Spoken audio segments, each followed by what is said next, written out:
માહી ગ્રુપના સભ્યો દ્વારા અબોલ જીવોના લાભાર્થે વિવિધ સેવા કાર્યો યોજાયા.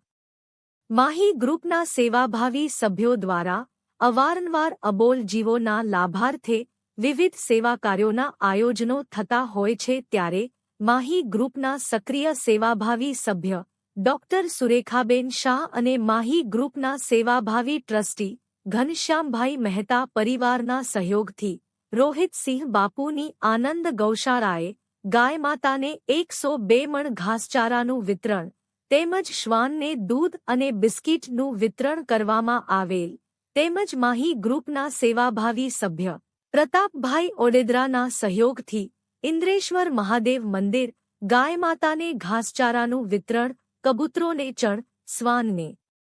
બિસ્કિટ અને દૂધ, કીડીને કીડિયારું, માછલીઓને ભોજન, વિદેશી પક્ષીઓને ખોરાક સહિતના વિવિધ સેવા કાર્યો યોજાયા હતા, જેમાં માહી ગ્રુપના સભ્યો મોટી સંખ્યામાં ઉપસ્થિત રહ્યા હતા અને સેવા કાર્યોનો લાભ લીધો હતો.